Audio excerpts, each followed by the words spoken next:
Corrupt लोगों को जेलों में डालूंगा। किसी करप्ट आदमी को मैं नहीं छोड़ने लगा।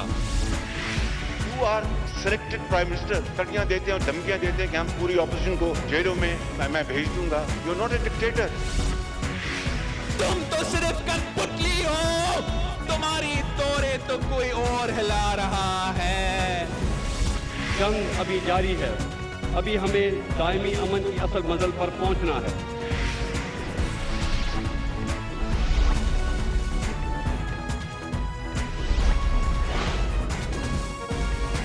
आप देख रहे हैं खबरों, तबसरों और तज्जियात पर मबनी पाकिस्तान का सबसे मोतबर न्यूज शो दुनिया, कामरान खान के साथ।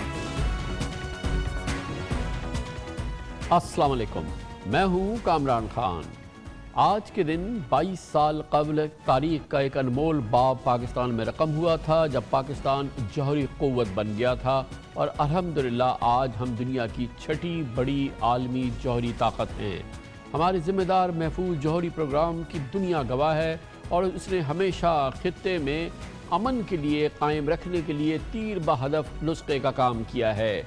हमारे जदीद जौहरी मिसाइल टेक्नोलॉजी प्रोग्राम की बदौलत भारत की अब मजाल नहीं है कि हमसे जंग के बारे में सोचे भी।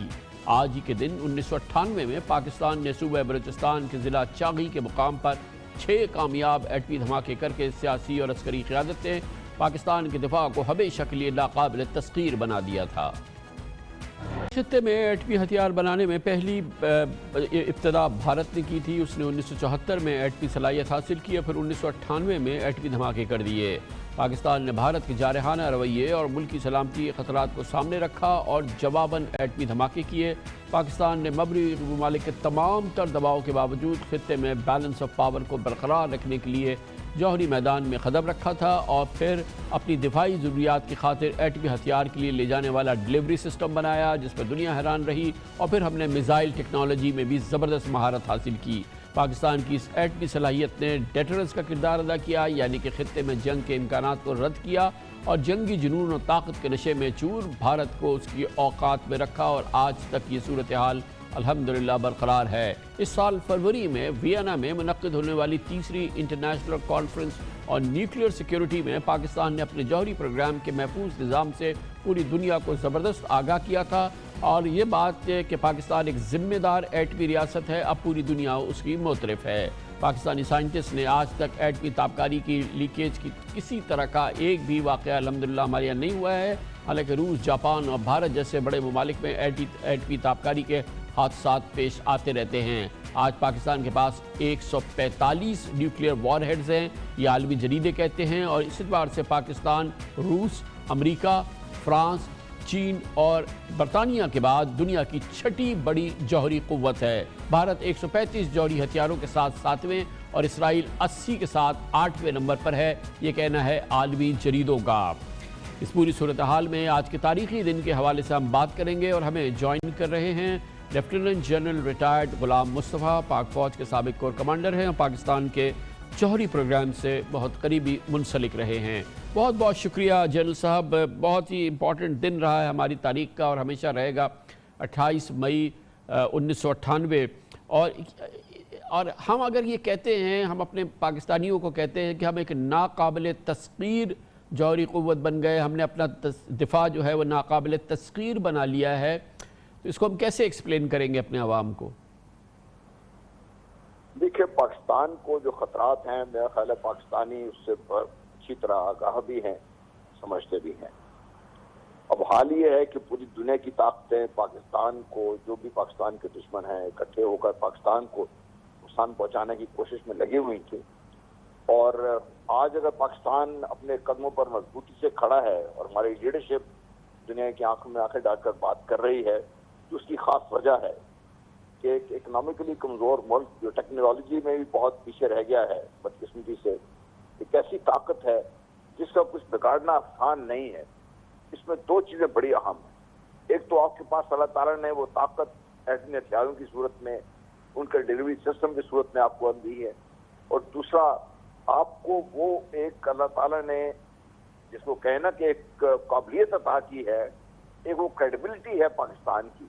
अगर खुदा न खास्ता पाकिस्तान की तरफ किसी ने मेरी आंख से देखा और पाकिस्तान की सालमियत को नुकसान पहुंचने का अंदेशा हुआ तो ये भी वो कौम है जो अपनी जान पर खेल जाएगी। ये जो खास एक नुक्ता नज़र है दुनिया की नज़रों में, जिसकी वजह से हमारे लिए ये कहना आसान है कि पाकिस्तान अल्हम्दुलिल्लाह एक नाकाबिल तस्खीर ताकत बन चुका हुआ है। जैसा अगर आपके पास ये ताकत जो हो और आप आलमी तहकीकी मज़ामीन जराइद जो नंबर लिखते हैं कि कहते हैं कि किस मुल्क के पास कितने जौहरी हथियार हैं, और तमाम जो तहकीक होती है जितने जराइद हैं वो पाकिस्तान को 6ठे नंबर पर तहरीर करते हैं, ये क्या मुस्तनद ऑफिशियल फिगर्स होती हैं या ये कि ये रिपोर्टेड फिगर्स होती हैं? इनमें कितनी क्रेडिबिलिटी होती है? देखिए, ये तो मैं खान साहब आप जानते हैं कि मैं बात नहीं करूंगा ये, लेकिन ये कि रिपोर्टेड फिगर्स होती हैं और दुनिया का ये अंदाज़ा होता है कि पाकिस्तान कितने अरसे से इस काम में लगा हुआ है और कब से पाकिस्तान ने ये काबिलियत हासिल की है, जिसके लिए वो ये समझते हैं कि पाकिस्तान इतनी ताकत के इतने एटमी हथियार बना चुका होगा और उसके पास ना सिर्फ ये कि फर्स्ट स्ट्राइक की एबिलिटी है, सेकंड स्ट्राइक की एबिलिटी है, और पाकिस्तान को अल्लाह ताला ने टैक्टिकल न्यूक्लियर मिसाइल भी अता किए हैं, जिसकी वजह से टैक्टिकल न्यूक्लियर वेपन भी अता किए हैं। तो दुनिया इसको एक रिपोर्टेड फिगर्स के तौर पे लेती है और दुनिया इसको एक अंदाज़ा है दुनिया के नज़र में।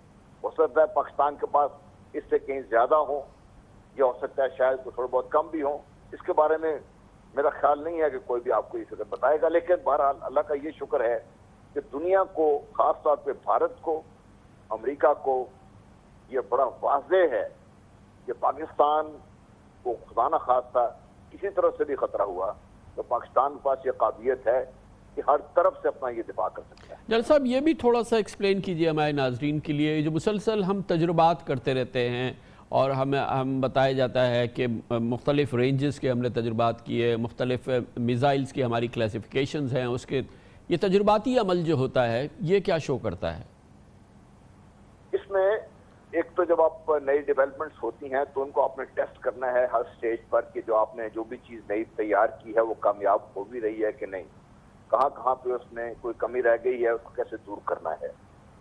फिर जब वो उसको टेस्ट प्रूफ करते रहते हैं, फिर आपकी अल्लाह ताला ने जो फोर्सेज आपको अता की हैं, जो ग्राउंड फोर्सेज हैं, एयर फोर्सेज हैं, नेवल फोर्सेज हैं, वो फिर इनको खुद उनको चलाने के लिए ट्रेनिंग भी दी जाती है और बाद में फिर उनसे ये चलाए भी जाते हैं ताकि ये दुनिया को भी दिखाया जा सके और उन लोगों को भी कॉन्फिडेंस हो कि वो ये इसको अच्छी तरह चला भी सकते हैं, संभाल भी सकते हैं, मेंटेनेंस भी कर सकते हैं। गोया जब एक तजुर्बा होता है वो किसी नई कामयाबी की और नए संगे मील की निशानी होती है। जी अल्हम्दुलिल्लाह। और ये प्रोसेस जो है ये रोका नहीं जाता, ये एक कॉन्टीन्यूस अमल है जो कि हमें जारी रखना होता है। ये नहीं होता कि जी कि बस इतनी सकत हमारी हो गई, इतनी हमारी काबिलियत हो गई, ये काफ़ी है। ये नहीं, वो आप हर लम्हे उसको इम्प्रूव और उसको बेहतर से बेहतर करने की कोशिश में लगे रहते हैं। हमारे साइंटिस्ट, इंजीनियर्स, टेक्नीशियंस, हमारी फोर्सेस, उन सब की कोशिश होती है कि भाई पाकिस्तान को हर आए दिन मजबूत से मजबूत तर किया जाए और उसके लिए जो भी चाहिए होता है, जो भी कोशिश चाहिए होता है, वो हमारी नेशनल कमांड अथॉरिटी से अप्रूव होता है। उसके बाद फिर जो प्रोसेस है सारा शुरू हो जाता है। एक इंतहाई मुनज़्ज़म प्रोग्राम के तहत बड़े ही समझदार तरीके से, बड़ा संभाल के सारे प्रोसेस को चलाया जाता है। क्यों दुनिया कहती है जनरल साहब कि पाकिस्तान भारत के मुकाबले में एक सुपीरियर न्यूक्लियर पावर है? पाकिस्तान का जो न्यूक्लियर प्रोग्राम है वो हर लिहाज से भारत से कहीं बेहतर है, कहीं ज़्यादा सुपीरियर है, ये दुनिया क्यों कहती है बार बार? देखिए, इसी के वजूहत है। एक तो पाकिस्तान का जो एक कमांड एंड कंट्रोल सिस्टम है नेशनल कमांड अथॉरिटी के जरिए, वो इंतहाई मजबूत भी है, मुनज़्ज़म भी है और उसमें कई लेयर्स में हर चीज़ पे चेक भी है, बैलेंस भी है। दूसरा, हमारा जो सारे का जो सिस्टम है, इसको जो फैसला साजी का जो सिस्टम है इसका, वो इंतहाई मुनज़्ज़म है अल्लाह के फज़ल करम से। तो हमारे जो फैसला साज हैं वो सब एक टेबल पर बैठते हैं, हर स्टेज पर इसके फैसले को नजरअंदाज इसके ऊपर दोहराया भी जाता है, देखा भी जाता है उसको। और फिर जो टेक्नोलॉजी पाकिस्तान के पास अल्लाह ताला ने दी है, अल्लाह ताला इसको जो जब भी इस्तेमाल में लाया गया है, इसकी जो एक्यूरेसी है जो पाकिस्तान डिक्लेयर करता है उससे कहीं बेहतर होती है। इसकी वजह से दुनिया को ये मालूम है कि पाकिस्तान अपने जो भी प्रोग्राम कर रहा है, जो भी बात कर रहा है, ये बात ना सिर्फ ये सही है बल्कि पाकिस्तान शायद इससे कई हद तक बेहतर भी है इसलिए दुनिया को ये बड़ा वाज़ेह है कि भारत हमारे मुकाबले में बहुत बड़े बड़े दावे करता रहता है, इंटरकॉन्टिनेंटल बैलिस्टिक मिसाइल की बातें करता है, चांद पे जाने की बातें करता रहता है, लेकिन चूंकि पाकिस्तान के अज़ाइम दुनिया को पता करने के नहीं है, पाकिस्तान ने अपने आप को सिर्फ अपने दिफा तक लिमिटेड किया हुआ है और पाकिस्तान ने इंटायर रेंज ऑफ जो डिटरेंस है, जो स्पेक्ट्रम है सारा अलग से लेके ये तक सबको कवर किया हुआ है, ओवरलैप भी है इसमें, तो जिसकी वजह से दुनिया को ये मालूम है कि पाकिस्तान का प्रोग्राम न सिर्फ इंतहाई मजबूत, इंतहाई महफूज, बल्कि इंतहाई सुपीरियर भी है। और गोया कि सिर्फ हम भारत से अगर यानी कि गो कि हमारा सारा प्रोग्राम जो है उसका मरकज़ी फोकस और सारा जो क़ुव्वत है वो हमारी भारत पे फोकस्ड है, लेकिन ये प्रोग्राम जो है हमारा ये हमारे और कहीं से भी ख़तरा हो तो उसके लिए भी ये एक इंशाअल्लाह ताला बहुत ज़बरदस्त दिफा है हमारा भारत के अलावा भी। अगर जी अल्हम्दुलिल्लाह, ये मैंने जो अर्ज़ किया था कि पाकिस्तान हर तरफ से किसी किस्म का भी जो ख़तरा हो पाकिस्तान उसका अल्हम्दुलिल्लाह मुकाबला करने की हिम्मत भी रखता है और पाकिस्तान की लीडरशिप को, पाकिस्तान के अफवाज को, पाकिस्तान के अवाम में ये हौसला भी है कि वो इस सारी क़ुव्वत को इस्तेमाल करें जब अल्लाह ताला ने कहीं मौका मिला या कोई ज़रूरत महसूस हुई। बहुत बहुत शुक्रिया लेफ्टिनेंट जनरल रिटायर्ड गुलाम मुस्तफ़ा हमारे साथ मौजूद थे। कमर्शियल ब्रेक और उसके बाद जिक्र करेंगे पाकिस्तान की सूबाई हुकूमतें बहुत बहस कर रही हैं, बहुत इस वक्त सिफारिशात हैं, तजावीज़ात है कि 31 मई को जब नेशनल लॉकडाउन का ये मरहला ख़त्म होगा 1 जून से होना क्या है। पंजाब में रिलैक्स्ड माहौल है, पंजाब तैयारी कर रहा है कि वो रेस्टोरेंट्स भी खोले, मगर दूसरी जानिब में ईद के दौरान जो रश और एक हंगामा आराई देखने में आई शॉपिंग के सेंस में, वो यकीनन एक बहुत बड़ा ख़तरा लगता है, जिस पर शायद ये बात भी हो रही है कि अब महदूद करना दोबारा शुरू किया जाए औकात को शॉपिंग्स के, मगर ये सारा फैसला 31 मई को होगा। पंजाब रेस्टोरेंट्स खोलने की बहरहाल तैयारी कर रहा है। तमाम चीज़ों में बात करते हैं छोटे से वक्फे के बाद।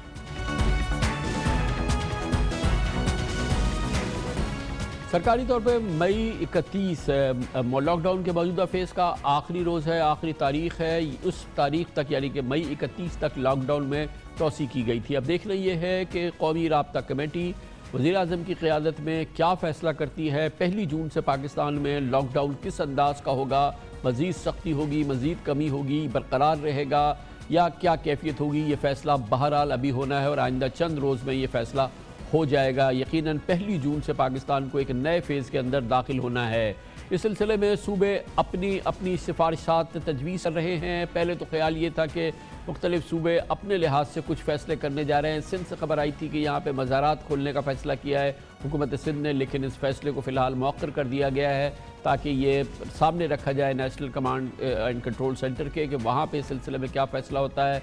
पंजाब भी इस सिलसिले में मुख्तलिफ तजावीज़ पर गौर कर रहा है। वैसे तो हमने पंजाब में इतना सख्त लॉकडाउन नहीं देखा जैसे सिंध के अवाम ने देखा। अब पंजाब हुकूमत में एक और इब्तिदा हो रही है, वहाँ पर रेस्टोरेंट्स खोलने की तैयारी है और आज वज़ीर आला पंजाब की हिदायत पर कोरोना काबीना जो कि कोरोना के हवाले से कैबिनेट कमेटी है उसमें रेस्टोरेंट्स खोलने की इजाज़त के बारे में तजावीज़ तय की गई हैं और मामला हतमी मंजूरी के लिए विफाक के पास भेजा गया है जो कि NCC में इस पर डिस्कशन होगी। इसके अलावा हुकूमत पंजाब ये चाहती है कि मरी और गलियात में होटल इंडस्ट्री को सयाहों के लिए सोशल डिस्टेंसिंग के उसूलों के तहत खोलने की इजाज़त दी जाए क्योंकि वहाँ पर भी माशी मसाइल हैं, बहुत संगीन माशी मसाइल हैं, उनको देखना होगा। पाकिस्तान के दीगर सूबों की तरह पंजाब में भी कोरोना मुतासिर बढ़ते जा रहे हैं और ये एक बहुत अजीब मसला है इस वक्त क्योंकि मईशत को मज़ीद बंद नहीं रखा जा सकता और जब मईशत खुलती है तो पाकिस्तानी एहतियात नहीं करते और जिससे कोरोना मुतासरीन की तादाद में इजाफा होता है और उनकी तादाद 22,000 से तजावुज़ कर चुकी है। पंजाब में अमवात 381 और एक्टिव केसेस की तादाद पंजाब में 15,000 के करीब है। कल भी पंजाब में 919 नए केसेस सामने आए और 19 अमवात हुई और अब कारोबार ज़िंदगी पर ज़ाहिर है कि हुकूमत के लिए ताले लगाना, मुस्तकिल ताले लगाना वो भी हल नहीं है, लेकिन इस वक्त माशी बंदी जो है या माशी जो इस वक्त तालाबंदी है या हुकूमत के लिए ना उगलते बन रही है और ना निगलते बन रही है। ये मसला सिर्फ हुकूमत पाकिस्तान के लिए नहीं है, ये पूरे दुनिया का मसला है और पूरी दुनिया मजबूर हुई है कि अमवात के बावजूद और रिकॉर्ड अमवात हुई अमेरिका में, यूरोप में, दूसरे ममालिक में, मगर वहाँ पर भी मईशत पे से ताले खोलने पड़े, भारत को भी ये करना पड़ा اور پاکستان کی قیادت بھی دوسرے ملکوں کی طرح سے مجبور ہے کہ معیشت پہ مزید تالہ بندی برداشت نہیں کی جا سکتی۔ انہی حالات میں پنجاب حکومت نے مارکیٹس، بازار اور شاپنگ مالز کو ہفتے میں 3 دن بند رکھنے کا کہا تھا۔ مارکیٹ اور شاپنگ مالز کے اوقات صبح 9 بجے سے 7 بجے تک کے لیے کہا گیا ہے کہ پنجاب شاید ریکمینڈ کرنا چاہتا ہے، مگر اس سلسلے میں مختلف اطلاعات ہیں، کیونکہ مریضوں کی تعداد بڑھنے کے بعد یہ بھی تجویز سامنے آئی ہے کہ پنجاب میں اوقات کو پھر محدود کر دیا جائے صبح 9 بجے سے شام 5 بجے تک۔ جیسے کہ میں نے عرض کیا، یہ تمام فیصلے 31 مئی سے ہوں گے اور ان پر اطلاق 1 جون سے ہوگا۔ اس وقت فوڈ انڈسٹری کے لحاظ سے پنجاب میں فوڈ ڈیلیوری اور ٹیک اویز رات گئے تک کھلے رہتے ہیں اور اس پہ کوئی خاص سختی نہیں ہے، مگر ریسٹورانٹس ابھی نہیں کھلے ہیں، اور ریسٹورانٹس اگر کھلیں گے تو ان کے اوقات کیا ہوں گے، وہاں کے لیے خاص SOPs کیا ہوں گی، اس کی وضاحت ابھی نہیں ہوئی ہے۔ یقیناً یہ ایک مشکل فیصلہ ہوگا، مگر ریسٹورنٹس اونرز کا کہنا یہ ہے کہ ان کے ساتھ لاکھوں لوگوں کا روزگار لنکڈ ہے، اس کے علاوہ وہ معیشت کے ایک انتہائی اہم جز ہے، اور ان پر کسی قسم کی مزید پابندی جو ہے وہ لاکھوں لوگوں کے روزگار کے لیے ایک بہت بڑا مسئلہ ہو جائے گا، اور یہ لوگوں کی زندگیوں کا سوال ہے۔ اب دیکھنا یہ ہے کہ اس پر فیصلہ کیا ہوتا ہے۔ ریسٹورنٹس اونر یہ کہتے ہیں کہ اگر یہ حالات تبدیل نہیں ہوئے تو 50% ریسٹورانٹس بند ہو جائیں گے پاکستان میں بھی اور یقیناً پنجاب میں بھی، اور یقیناً یہ کسی بھی حکومت کے لیے ایک بہت ہی مشکل فیصلہ ہوگا کہ ریسٹورانٹس مسلسل بند ہی رہیں۔ اس پوری صورتحال پہ بات کرتے ہیں، اور اس کے لیے لاہور میں ہمارے نمائندے خصوصی حسن رضا ہمارے ساتھ موجود ہیں۔ بہت بہت شکریہ حسن رضا۔ پہلے تو یہ بتائیے گا کہ یہ مسلسل خبریں آتی رہیں کہ ریسٹورانٹس کھولنے کا حکومت پنجاب نے فیصلہ کر لیا ہے، ٹائمنگ جو ہیں مارکیٹس کی دکانوں کی کہ وہ 7 بجے تک ہی رہیں، یہ بھی حکومت پنجاب چاہتی ہے۔ مری میں جو ہوٹلز وغیرہ ہیں وہ کھلیں، وہ چاہتی ہے۔ یہ خبریں آ رہی ہیں، لیکن آج اس سلسلے میں کوئی اعلان یا فیصلہ نہیں ہوا۔ کیا خبر ہے؟ کیا جو ڈومیننٹ ویو ہے وہ یہ ہے کہ کھولا جائے، یا ڈومیننٹ ویو ہے کہ جتنا کھولا جائے اس کو بند کیا جائے اور اوقات کو محدود کیا جائے؟ اندر کیا بات چیت ہو رہی ہے؟ آج جو خان صاحب اجلاس ہوا تھا سب کیبنٹ کمیٹی کا، اس اجلاس کی صدارت سینئر صوبائی وزیر جو ہیں عبدالعلیم خان نے کی تھی، اور اس اجلاس میں یہ معاملات طے پائے تھے کہ لاک ڈاؤن کو مزید سخت کرنا چاہیے، کیونکہ گزشتہ روز عید کے دنوں میں اور اس سے پہلے خاص طور پہ جو رش دیکھنے میں آیا، ان کا یہ کہنا تھا اس سے کیسز میں مزید جو ہے اضافہ ہوتا دکھائی دے رہا ہے، حکومت کے لیے چیلنج بنتا چلا جا رہا ہے، جس پر یہ فیصلہ آیا۔ بیوروکریسی نے تو اپنی تجاویز پیش کی اور یہ کہا کہ ہمیں لاک ڈاؤن کو مزید سخت کرنا چاہیے، اور جہاں پر SOPs کی خلاف ورزی ہو رہی ہے وہاں پر ایکشن لینا چاہیے، مارکیٹیں بند کروانی چاہیے، بجائے کہ ہم کھول دیتے ہیں، ہم تاجروں سے بلیک میل نہ ہو، یہ تجاویز آئیں۔ لیکن ساتھ جو عوامی نمائندے تھے، وزراء تھے، ان کی جانب سے یہ کہا گیا کہ بعض جگہوں پہ یہ کہا جاتا ہے کہ ہم SOPs پر عمل درآمد کروائیں گے، جس پر بھی اجلاس میں یہ طے پایا کہ ہم جو ہے 4 بڑے فیصلے کیے گئے۔ پہلا یہ کہ ریسٹورنٹ کھولے جائیں اور اس میں SOP کو فالو کیا جائے، کتنے فاصلے سے جو ہے وہ بیٹھا جائے گا، اور کہ اس کی اجازت جو ہے وہ متعلقہ جو اسسٹنٹ کمیشنز ہوگا وہ دے گا، اور ڈپٹی کمیشنز اس کی سربراہی کرے گا، مانیٹر بھی کر سکتے ہیں، چیک بھی کیا جا سکتا ہے، ایک وارننگ ہوگی، دوسری بار ان کو جو ہے ریسٹورنٹ کو بند بھی کر دیا جائے گا۔ دوسرا یہ فیصلہ کیا گیا کہ تمام بڑی مارکیٹیں، شاپنگ مال، بازار جتنا رش ہے، لیکن آج کل دیکھنے میں رش کافی کم ہے، کیونکہ عید کے بعد گرمی بھی ہے اور کافی صورتحال جو ہے وہ اور طرح کی ہے، اس وجہ سے یہ دیکھنے میں آیا کہ ان کا ٹائم بھی محدود کر دیا جائے، 9 سے 5 اور 9 سے 7 دونوں تجاویز زیر غور ہیں، دونوں تجاویز جو ہیں وہ آئندہ جو اجلاس ہوگا NCOC اس کے اجلاس میں رکھا جائے گا۔ تیسرا یہ فیصلہ زیر غور کیا گیا کہ جو پبلک سروس کمیشن کے تحت انٹرویوز ہونے تھے، یہ بہت ہزاروں کے درمیان جو ہے کہا جاتا ہے کہ 22,000 سے زائد انٹرویوز زیر التوا تھے، ان کا یہ ہے کہ SOP کے تحت فاصلہ رکھ کے ان کے بھی انٹرویوز جو ہیں وہ شروع کرنے کے حوالے سے جو ہے وہ آج فیصلہ کیا گیا ہے، جس کے حتمی جو ہے اجازت NCOC کے اجلاس میں لیے جائیں گے۔ یہ آج تو یہ معاملہ سامنے آیا کیونکہ بیوروکریسی یہ چاہتی رہی کہ ہمیں جو ہے لاک ڈاؤن کو مزید سخت کرنا پڑے گا، عوام جو ہے SOP کو فالو نہیں کر رہی، بڑی بڑی مارکیٹیں اور بڑے بڑے بازار جو ہیں وہ SOP کو فالو نہیں کر رہے، جس کی وجہ سے بہت زیادہ جو ہے ہمیں پریشانی کا سامنا کرنا پڑا ہے۔ خاص طور پہ دیکھیں تو 3 روز کے عید کے 3 دنوں میں بھی جو ہے عوام نے احتیاط نہیں کی، جس کی وجہ سے حکومت بڑی پریشان دکھائی دی آج جو اجلاس ہوا ہے۔ تو یہ پھر یہ میری سمجھ میں نہیں آ رہا کہ اگر پریشانی ہے تو مزید اس میں ریلیکسیشن، جیسے کہ یہ ریسٹورنٹس کھولنے کی بھی بات ہوئی ہے، اور یہ جو گلیات کے ہوٹلز ہیں جو کہ وہاں کی ٹورزم انڈسٹری ہے، اور یہ ظاہر ہے کہ سمر کا سیزن ہے، ان سب کی زندگیاں آگے کا پورا سال ان پر آج کے اس سیزن پہ منحصر ہوتا ہے، اس کے بارے میں بھی بات چیت ہو رہی ہے کہ انہیں کسی حد تک کھولا جائے؟ ان کو کھولنے کے حوالے سے بھی آج اجلاس میں فیصلہ ہوا تھا. مری اور گلیات اور دیگر جو سیاحتی مراکز ہیں ان کو کھول دیا جائے اور ایس او پیز کو فالو کرتے ہوئے. لیکن بات پھر وہی آ جاتی ہے کہ ایس او پیز کو سامنے رکھتے ہوئے اجازت تو دے دی جاتی ہے لیکن عمل درآمد ہوتا کسی جگہ دکھائی نہیں دیتا. بہت کم ہے. جو برانڈ چیزیں ہیں ان پر تو عمل درآمد ہوتا دکھائی دیتا ہے, جو سرکاری چیزیں ہیں وہاں پر کسی جگہ امپلیمنٹیشن ہوتا دکھائی نہیں دیتا. اور یہ بھی خاص طور پہ اجلاس میں یہ معاملہ زیر غور آیا کہ اگر ہم ان کو اجازت دیتے ہیں اس سے تو مریضوں کی تعداد میں بھی اضافہ ہوگا, پھر ہلاکتیں بھی بڑھیں گی, کیسز بھی بڑھتے چلے جائیں گے. لیکن حکومت یہ چاہتی ہے کہ اگر ہم اجازت دیں, کیونکہ ان کا یہ کہنا ہے کہ اس سے لاکھوں افراد کا بے روزگار منسلک ہے اور ان سے ان کا جو ریسٹورنٹ مالکان نے ان کو ایک تجاویز دی ہیں, جو منسٹر تجارت ہیں ان کو یہ کہا ہے کہ ہم ایس او پی کو فالو کریں گے. اگر ایس او پی کو فالو نہیں کریں گے, رش نہیں ڈالیں گے, پہلے بکنگ ہوگی اگلے دن. معاملہ ویسے تو صرف اب ریسٹورانٹس کا ڈائن ان فیسلٹیز کا ہے کہ ریسٹورانٹس کے اندر بیٹھ کے کھائیں. ویسے تو یہ تمام ریسٹورانٹس کی ٹیک اویز, ڈیلیوریز, یہ تو بڑی ریلیکسڈ ماحول میں لاہور میں چل رہی ہے نا. وہ تو رات گئے تک ڈیلیوریز اور ٹیک اویز پہ کوئی کسی قسم کی پابندی نہیں ہے, نہ احتیاط ہوتی ہے اس میں کسی.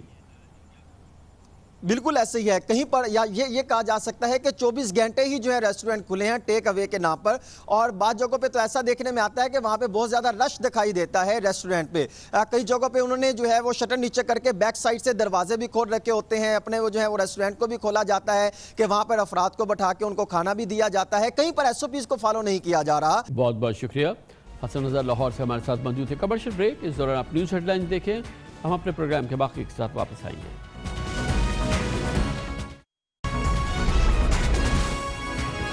آپ دیکھ رہے ہیں خبروں, تبصروں اور تجزیات پر مبنی پاکستان کا سب سے معتبر نیوز شو دنیا, کامران خان کے ساتھ.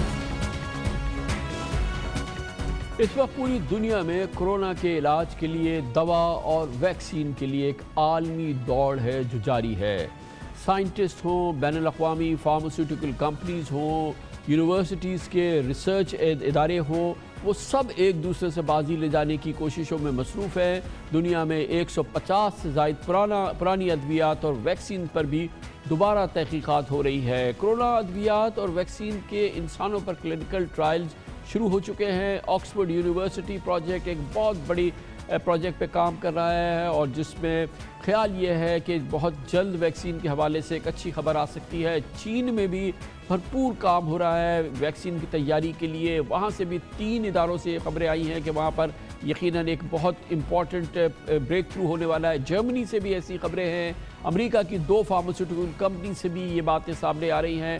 گویا کہ سر توڑ کوشش ہے کہ ویکسین بنے جلد از جلد, اور حتمی دوا جس کا براہ راست ہدف کرونا وائرس ہو, اس کے لیے کوئی بریک تھرو ہو سکے. اس کے علاوہ تجربات ہیں جو ڈاکٹرز اور ہاسپٹلز جو موجودہ ادویات ہیں اس کے حوالے سے تجربات کر رہے ہیں, ان کو استعمال کر کے دیکھ رہے ہیں. آپ نے حالیہ دنوں میں بڑا ذکر سنا, بڑا شور سنا. امریکہ کے صدر ڈونلڈ ٹرمپ کہتے رہے کہ کلوروکوین کھا لیا کریں, میں تو روزانہ کلوروکوین کھاتا ہوں, اس سے آپ کا بہت بڑی بچت ہو جاتی ہے. مگر بہرحال دیسی ٹوٹکوں پہ بھی کام ہو رہا ہے. مگر ہسپتالوں میں بہت سیریس قسم کی کوششیں ہوتی ہیں. مسلسل ڈاکٹرز کوشش کرتے ہیں ان پیشنٹس کے ساتھ جو کہ کرٹیکلی ایل ہوتے ہیں, جن کی طبیعت زیادہ خراب ہو رہی ہوتی ہے. تو حتمی دوا تو نہیں ہے, لیکن پرانی دواؤں کو مختلف اندازوں سے استعمال کیا جاتا ہے. پاکستان میں اس سلسلے میں ایک اہم ڈیولپمنٹ ہے. حکومت پنجاب نے کووڈ-19 کے علاج کے لیے ایکٹمبرا نامی دوا کے استعمال کی منظوری دی ہے. یہ دوا ان مریضوں کو دی جائے گی جنہیں پھیپھڑوں کے پیچیدگیاں لاحق ہوں, یعنی کہ جن کے لنگز کی کمپلیکیشن ہو. اور اس کے لیے کہا جا رہا ہے کہ اچھی امپورٹنٹ ڈیولپمنٹ ہوئی ہے. اب تک ویسے تو ایکٹرما ان مریضوں کو اور دیگر دواؤں کے ساتھ دی جاتی ہے جن کو گٹھیا کی تکلیف اور جوڑوں کے شدید درد ہو, سوجن کا مرض ہو. لیکن بہرحال لاہور کے سرکاری ہاسپٹل میں اب تک کورونا کے مریض پر اس دوا کے ہمیں یہ بتایا گیا ہے کہ 80 سے 90% تک مثبت نتائج سامنے آئے, خاص طور پہ ان پیشنٹس میں جو کہ کمپلیکیٹڈ ان کا سٹیج تھا. دوسری جانب سندھ اور کے پی میں دنیا کا یہ بڑا مانا ہوا طریقہ ہے, یعنی کہ پیسو امیونائزیشن ہو رہا ہے یہاں, یعنی کہ خون کی اینٹی باڈیز سے علاج شروع کیا گیا ہے. اس طریقے علاج میں کورونا سے صحتیاب افراد کے خون سے प्लाज्मा निकाल कर जो कोरोना के मरीज़ हैं उनमें मुंतकिल किया जाता है। प्लाज्मा में मौजूद एंटीबॉडीज़ कोरोना वायरस को ख़त्म करती हैं और ये एक मारूफ तरीक़ा है। पाकिस्तान में इस पर भी काम हो रहा है। DRA ने, drug regulatory authority of Pakistan ने प्लाज्मा से इलाज की इजाज़त दी हुई है। सिंध हुकूमत ने सिविल हॉस्पिटल कराची, हैदराबाद के लियाकत यूनिवर्सिटी हॉस्पिटल और कराची के national institute of blood disease को प्लाज्मा जमा करने और क्लिनिकल ट्रायल्स की इजाज़त दी है। पेशावर के हयाताबाद मेडिकल कॉम्प्लेक्स में भी कोरोना से सेहतयाब अफराद के प्लाज्मा से मरीज़ों के इलाज का आगाज़ हुआ है और ये भी पाकिस्तान में एक इम्पॉर्टेंट डेवलपमेंट है। गोया कि जैसा कि मैंने आपको बताया कि ब्रेक थ्रू दवाओं की, ब्रेक थ्रू वैक्सीन की तो अपनी काबिश है, लेकिन डॉक्टर्स अपने लिहाज से और मारूफ तरीक़ों के ज़रिए कोरोना के जो कॉम्प्लिकेटेड केसेस हैं उनको एड्रेस करने की कोशिश कर रहे हैं। पहले हम जायज़ा लेते हैं कि ये जो पैसिव इम्यूनाइजेशन यानी कि प्लाज्मा से जो इलाज की कैफियत है ये पाकिस्तान में किस स्टेज पर है, ये हमें बताएंगे। इस सिलसिले में बड़ा कलीदी किरदार है डॉक्टर ताहिर शमसी का, पाकिस्तान के नामवर हेमेटोलॉजिस्ट हैं, हमारे साथ मौजूद है। बहुत बहुत शुक्रिया डॉक्टर साहब। बताइए कि इस प्रोजेक्ट की इस वक्त करंट स्टेटस क्या है और क्या कुछ अब तक हो चुका है और इस वक्त क्या हो रहा है? बहुत शुक्रिया कामरान साहब मुझे अपने प्रोग्राम में बुलाने का। अल्हम्दुलिल्लाह बहुत ही अल्लाह ताला ने हमें सुरखरू किया जब हमने आपके प्रोग्राम में भी पहले हमने बात की थी कि पैसिव इम्यूनाइजेशन के ज़रिए हम इस बीमारी को कंट्रोल करने की कोशिश कर सकते हैं और लोगों को वेंटिलेटर पे जाने से बचा सकते हैं। तो इस सिलसिले में जो सरखरुई हुई है वो ये कि अब तक जो कल तक जो मैंने रिपोर्ट सबमिट की थी national command and operating centre को, drug regulatory authority of Pakistan को, सिंध गवर्नमेंट को, उसके मुताबिक 54 पेशेंट पूरे पाकिस्तान चारों सूबों में अब तक उनका इलाज हो चुका है इस क्लिनिकल ट्रायल में। और अल्हम्दुलिल्लाह 86% पेशेंट्स जो कि वेंटिलेटर पे नहीं थे वो वेंटिलेटर पे जाने की उनको ज़रूरत नहीं पड़ी और वो स्टेबलाइज हो गई कंडीशन उनकी और रिकवरी की तरफ आ गए। इसके अलावा दूसरी बात यह कि जो लोग वेंटिलेटर पे थे उनमें से भी 25% लोग ऐसे थे कि जिनको जो वेंटिलेटर से ऑफ हो गए, वेंटिलेटर से वीन ऑफ कर दिए गए। तो ये इंतहाई हौसला अफजा खबरें हैं कि वेंटिलेटर पे हम देख रहे हैं दुनिया भर में मामलात जो हैं, ये तमाम रिसर्च, ये तमाम जो चीज़ें हो रही हैं, ये प्रॉपर डॉक्यूमेंट भी हो रही होंगी और जो इंटरनेशनल इदारे हैं वहाँ पर भी आप इनको सबमिट कर रहे होंगे, क्योंकि सारी दुनिया का इंटरेस्ट है कि ये पैसिव इम्यूनाइजेशन दुनिया में भी ट्राई हो रही है। हाँ। लेकिन अगर इसका इतने अच्छे रिजल्ट्स आ रहे हैं तो ताकि इसकी इंटरनेशनल जो एक्सेप्टेंस है या एक्नॉलेजमेंट है वो भी हो। जी हाँ, ये हमारा जो ये क्लिनिकल ट्रायल है वो सिर्फ drug regulatory authority of Pakistan ने ही सिर्फ अप्रूव नहीं किया, बल्कि जो national institute of health USA का जो है वहाँ पे जो क्लिनिकल ट्रायल की जो पूरा डिपार्टमेंट है ये वहाँ पे भी रजिस्टर है और वर्ल्ड हेल्थ ऑर्गेनाइजेशन की जो इंटरनेशनल क्लिनिकल ट्रायल की जो रजिस्ट्रेशन साइट है वहाँ पे भी ये रजिस्टर है और ये डेटा सब जगह पे शेयर हो रहा है और ये हमारा प्रोटोकॉल भी सब जगह शेयर हो रहा है।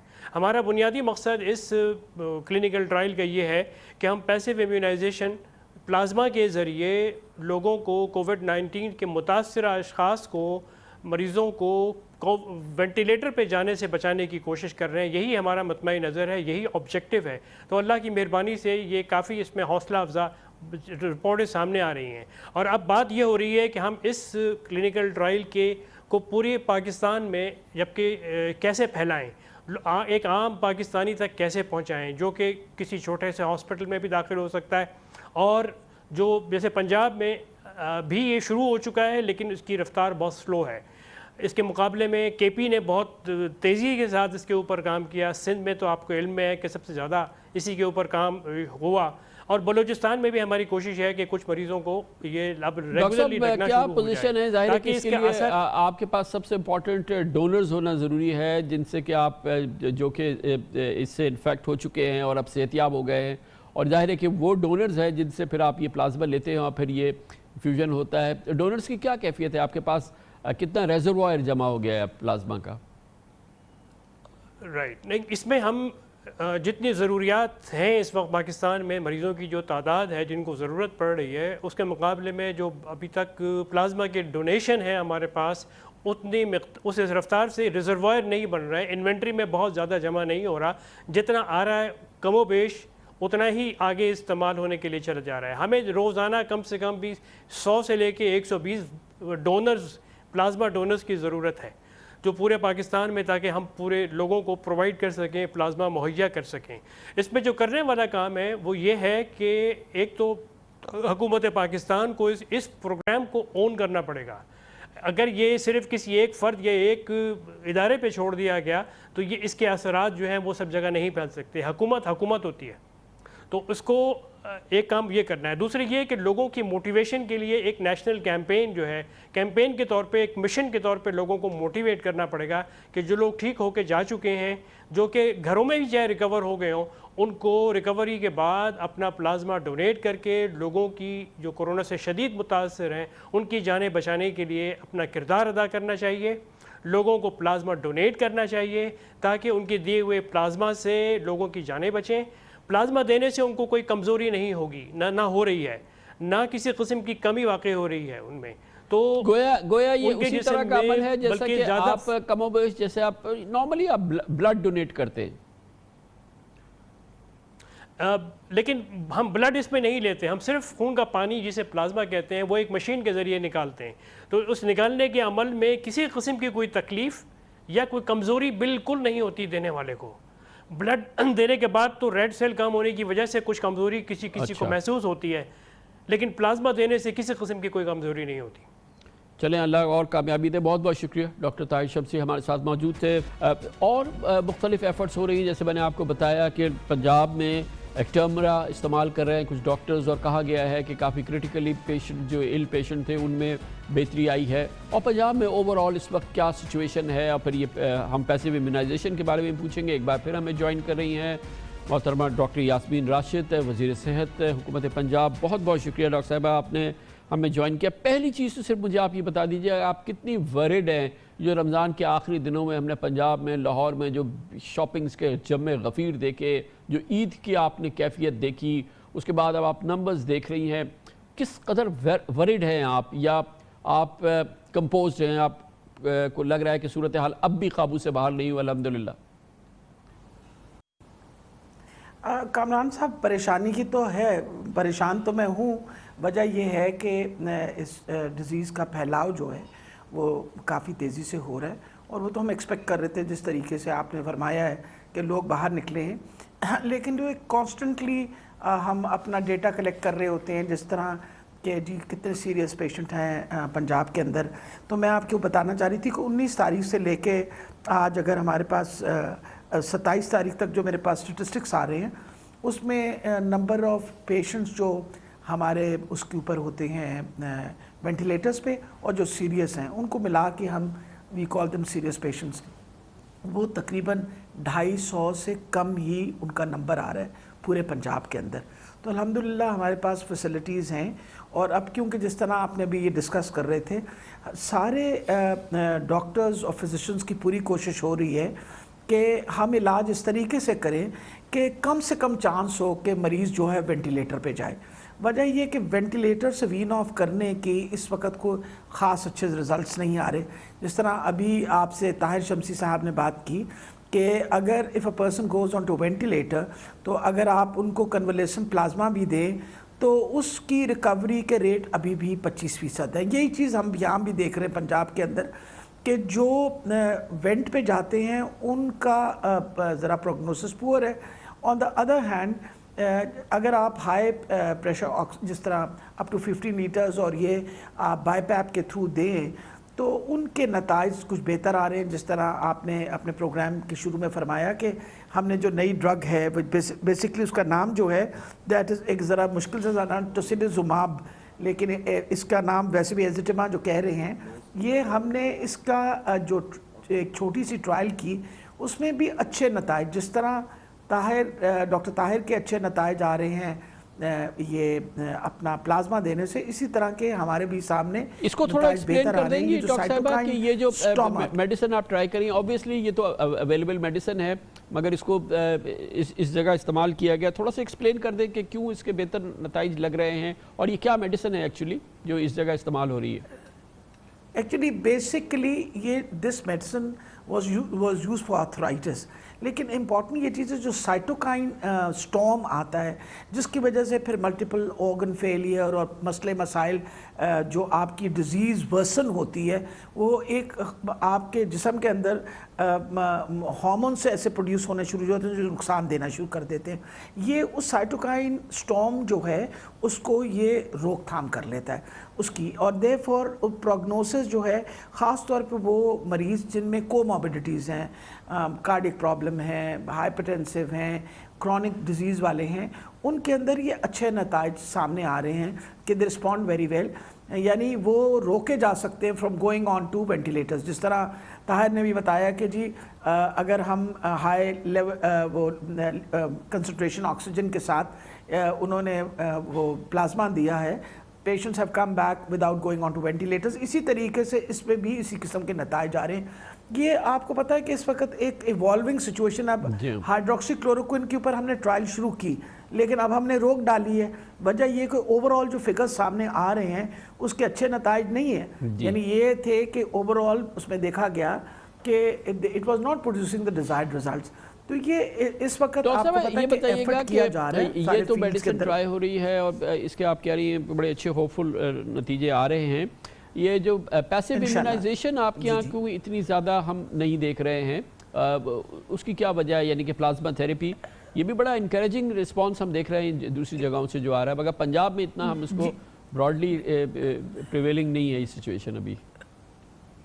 असल में जी अब हर आपको पता है कि हमारे पास जो ग्रुप एक्सपर्ट्स का they are being very careful about everything. वो कुछ रिजल्ट्स देखना चाह रहे थे, लेकिन ये मैं आपको बता दूं कि आज जो सबसे इम्पॉर्टेंट काम था वो जो अभी आपने पूछा कि भी प्लाज्मा का हार्वेस्टिंग के लिए हम क्या करेंगे, ऑलरेडी आज लिस्टें बननी शुरू हो गई हैं और ब्लड ग्रुप्स और वॉलंटियर्स की जो वॉलंटियर करेंगे, और उस पर हमने काम ऑलरेडी शुरू कर दिया है और मुझे उम्मीद है कि अगले 1-2 दिन के अंदर हम इसको बाकायदा ऑर्गेनाइज कर लेंगे। इसके ऊपर काम हमारा जो एक्सपर्ट का ग्रुप है, दे वो वेटिंग फॉर सम रिजल्ट्स। देखिए ना, हर दवाई से पहले, हर इलाज से पहले थोड़ी सी एप्रीहेंशन होती है। जब कुछ नताइज सामने आने शुरू हो जाते हैं, you become more confident in it. तो अब जिस तरह के ताहिर बता रहे हैं result, people are now becoming more confident. तो आपको पता है एक्सपर्ट्स ने दे फील के कुछ नताइज आने देते, बिकॉज जिस तरह हर ड्रग का अपने साइड इफ़ेक्ट्स होते हैं, plasma also has it certain amount of side effects, so you have to be very careful in everything.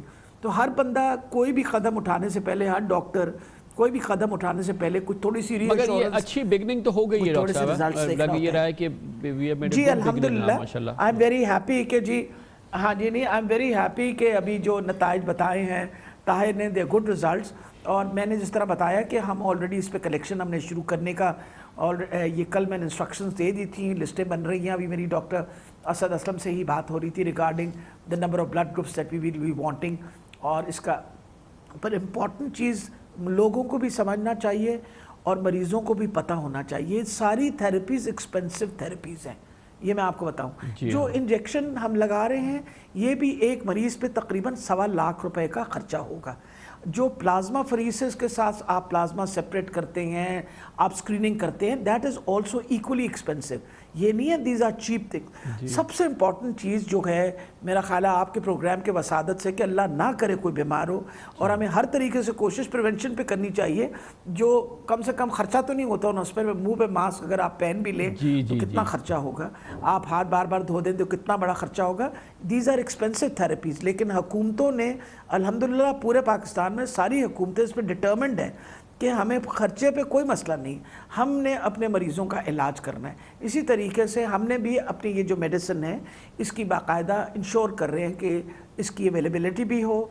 जिस तरह प्लाज्मा की आप बात फरमा रहे हैं, वो इंशाल्लाह अगले 2-3 दिन के अंदर ये सारा प्रोग्राम जो है, हमारी हीमाटोलॉजिस्ट जो इनकी बड़ी डिटेल डिस्कशन हो गई है ताहिर शमसी के साथ, और उसके बाद हम इंशाल्लाह will be starting it of, और हम भी अपने स्टेटिस्टिक्स जो हैं वो ऐड करना शुरू कर देंगे। लेकिन ये मैं आपको बताती चली जाऊँ कामरान साहब के ये सारे नताइज जो है ना, ये दे विल हमारे सामने जैसे जैसे नंबर बढ़ेंगे तो असल नताइज तब सामने नज़र आएंगे कि कौन सी ड्रग इज़ रियली इफेक्टिव। लेकिन end of the day it is the vaccine which is going to be effective. हमें बतौर कौम भी पूरी कोशिश करनी चाहिए कि हम भी वैक्सीन के ऊपर काम करें। मगर डॉक्टर साहब, जैसा कि आपने फरमाया, माफ़ कीजिएगा, जैसा कि आपने फरमाया कि कितना आसान है कि ना वैक्सीन की ज़रूरत, ना प्लाज्मा थेरेपी की ज़रूरत, ना इस इंजेक्शन की ज़रूरत, ना और कॉम्प्लिकेटेड तरीका वेंट की ज़रूरत है। अगर आप एक मास्क लगा लें, हाथ धो लें, दूसरे आदमी से फासला कर लें, तो किसी चीज़ की ज़रूरत नहीं पड़ेगी। बिल्कुल सही फरमा रहे हैं आप। यही बात लोग उसको समझ नहीं आ रही। अब देखें ना, इस वक्त लाहौर के अंदर तादाद बढ़ रही है, लोगों को परेशानियां उठानी पड़ रही हैं, और बार बार जब हम इनको बताते थे कि आप ध्यान रखिए तो समझते थे कि खुदा न खास्ता हुकूमतें जो हैं वो झूठ बोल रही हैं, गलत बयानियाँ कर रही हैं, लोगों को डरा रही हैं। मकसद तो सारा ये था कि अगर आप ये अपना ध्यान रखेंगे तो फिर ना, जिस तरह आपने फरमाया, किसी चीज़ की ज़रूरत नहीं पड़ेगी, आप इस वबा से बचे रहेंगे। बहुत बहुत शुक्रिया मोहतरमा डॉक्टर यास्मीन राशिद, सूबाई वज़ीर सेहत पंजाब, हमारे साथ लाहौर से मौजूद थी। कमर्शियल ब्रेक, उसके बाद एक और पाकिस्तान का आज का बहुत ही दर्दनाक, बहुत ही इंपॉर्टेंट मौजू है। PIA का सानहा, तैयारा क्रैश हुआ है, अब तहकीकात होनी है। आज वज़ीर आज़म ने इस सिलसिले में बहुत ही रास्त कार्रवाई का हुक्म दिया है। एक तो उन्होंने कहा 3 महीने में नहीं, अगली चंद दिनों के अंदर 22 जून तक इसकी रिपोर्ट सामने आ जानी चाहिए। इससे पहले जितने क्रैश हुए हैं उसकी तहकीकाती रिपोर्ट जारी करें। अब एक मुतालबा बहरहाल अभी भी बाकी है कि जो बोर्ड इसकी इन्वेस्टिगेशन कर रहा है वो हुकूमती गिरफ्त से आज़ाद होना चाहिए, या ये कि उन लोगों के ज़ेर मातहत नहीं होना चाहिए जिनकी की गिरफ्त होनी है, और इस तरह से आज़ादाना तहकीकात का एक इंडिपेंडेंट बोर्ड बनना चाहिए ताकि वाकई आज़ाद तहकीकात हो सके। इसकी बात करते हैं छोटे से वक्फे के बाद। PIA तैयारा हादसे की तहकीकात के हवाले से आज 2 बहुत अहम पेशरफ सामने आई हैं। एक तो बड़ी इंपॉर्टेंट बात यह है कि तैयारे का कॉकपिट वॉइस रिकॉर्डर अब मिल गया है। एयरबस कंपनी की तहकीकात की मदद से मलबे से इसको तलाश किया गया, जिसमें पायलट और एयर ट्रैफिक कंट्रोलर की गुफ्तगू का रिकॉर्ड हासिल हो गया है। जबकि आज ही वज़ीर आज़म इमरान खान ने तैयारा हादसे से जुड़े हक़ाइक़ को 1 माह में मंजर आम पर लाने की हिदायत की, और ये भी कहा कि माजी के तमाम फ़ज़ाई हादसात की इंक्वायरी रिपोर्ट्स पब्लिक कर दी जाए। 22 तारीख का ये वाक़या है, और minimum time provisional investigation report 22 जून 2020 को इंशाअल्लाह ताला पार्लियामेंट में और आवाम के सामने रख दी जाएगी। ये प्रोविजनल रिपोर्ट, ये मैं कौम के साथ कमिट करता हूँ, और ये कमिटमेंट इमरान खान की भी है और ये कमिटमेंट मेरी भी है कि कम से कम वक्त और फ्री एंड फेयर इन्वेस्टिगेशन और सारी मालूमात कौम के सामने रखें। हम तो यहाँ तक जा रहे हैं कि जो हाल ही में वाक़या वकूअ पज़ीर हुआ है इसकी तो डायरेक्टली ज़िम्मेदारी है, लेकिन मैं ये ज़िम्मेदारी ले रहा हूँ एक ज़िम्मेदार होने के नाते कि जितनी इंक्वायरीज हुई हैं, जितने हादसात हुए हैं, उनकी रिपोर्ट्स अगर पिछली गवर्नमेंट्स ने पब्लिक नहीं की तो हम करेंगे। उन रिपोर्ट्स पे अगर पिछली हुकूमत ने अमल दरामद नहीं किया, ज़िम्मेदारों के खिलाफ एक्शन कोई नहीं लिया, तो हम लेंगे। हुकूमत की जानिब से एक इंडिपेंडेंट और फ्री एंड फेयर इन्वेस्टिगेशन के अज़्म के बावजूद अब ये मुतालबा ज़ोर पकड़ रहा है कि सानहा PIA की तहकीकात हुकूमती गिरफ्त से आज़ाद बोर्ड करे, ऐसी टीम तहकीकात करे जो हुकूमत के असर व रसूख से आज़ाद हो। वफाकी हुकूमत की 4 रुकनी तफ्तीशी कमेटी के सरबराह एयरक्राफ्ट एक्सीडेंट एंड इन्वेस्टिगेशन के सदर एयर कमांडर मोहम्मद उस्मान गनी हैं, जबकि अरकान में शामिल हैं additional director technical investigation wing commander Malik Mohammad Imran और पाक फ़िज़ाइया के सेफ्टी बोर्ड कामरा के तफ्तीशकार group captain Tauqeer Ahmed. Air traffic control के जॉइंट डायरेक्टर जो कि एविएशन मिनिस्ट्री के ऑफिसर है नासिर मजीद भी इसका हिस्सा हैं, मगर पायलट्स की तंजीम और दूसरी तंजीमें ये एतराज़ उठा रही हैं कि इस मामले में एक इन्वेस्टिगेशन जो हो वो आज़ाद होनी चाहिए, हुकूमत की गिरफ्त से आज़ाद होनी चाहिए और PIA की मैनेजमेंट की इन्फ्लुएंस में भी नहीं होनी चाहिए। माहिरीन इस सिलसिले में ज़ोर दे के कह रहे हैं अगर PIA की इन्वेस्टिगेशन हो रही है और सिर्फ आपने 4 लोग रखे हैं जिसमें से 3 करंट एयरफोर्स के हैं और एक अलग और जो है जो, तो how are they doing this investigation, how will it be, आप क्यों नहीं रखते, what is the harm in having some civilians inducted into this, जो कि दुनिया में सब जगह पे होता है। It is not something unusual, it will only make this thing very very transparent and it will give credibility to the management कि जी इन्होंने इस तरीके से करवाया। हम चाहते हैं कि जल्द अज जल्द पाल्पा को भी ऑन बोर्ड लिया जाए और इस इन्वेस्टिगेशन में और ऐसी एजेंसीज जो इंटरनेशनल लेवल की हों उनको उसमें पार्टिसिपेट किया जाए। कमर्शियल पायलट का होना नहायत ही ज़रूरी है इस बोर्ड के अंदर। क्या मैं किसी ऐसी इन्वेस्टिगेशन में जा सकता हूँ, सपोज कि अगर मैं बोलूँ कि मैं किसी F-16 की इन्वेस्टिगेशन में जाना चाहता हूँ, क्या मेरा तजुर्बा है इस चीज़ का? हरगिज़ नहीं है। اس پوری صورتحال پہ بات کریں گے. حکومتی اقدامات، ایک انڈیپینڈنٹ تھورو انویسٹیگیشن کیسے ہو سکتی ہے. ہمیں جوائن کریں کیپٹن احمد خان جو ایکس پائلٹ ہے PIA کے اور فلائٹ انسٹرکٹر بھی ہیں. بہت بہت شکریہ کیپٹن صاحب. آپ بتائیے گا کہ ایک ایسی انویسٹیگیشن جس پہ سب کو اعتماد ہو، پھر وہ ایک ایسی باڈی ہو جو کہ حکومت کی گرفت سے آزاد ہو، PIA کے مینجمنٹ کی انفلوئنس سے آزاد ہو، حکومتی بیوروکریٹک انفلوئنس سے آزاد ہو، وہ کیسا ایک بورڈ ہو سکتا ہے جو اس کی تحقیقات کرے؟ یا دنیا میں بہرحال سرکاری لوگ ہی، سرکاری ہی ادارے جو ہیں وہ اس قسم کی تحقیقات کرتے ہیں؟ لیکن جی دیکھیں، the basic thing is that the board members the board should be totally independent of any influences, maybe from the management of PIA or the government.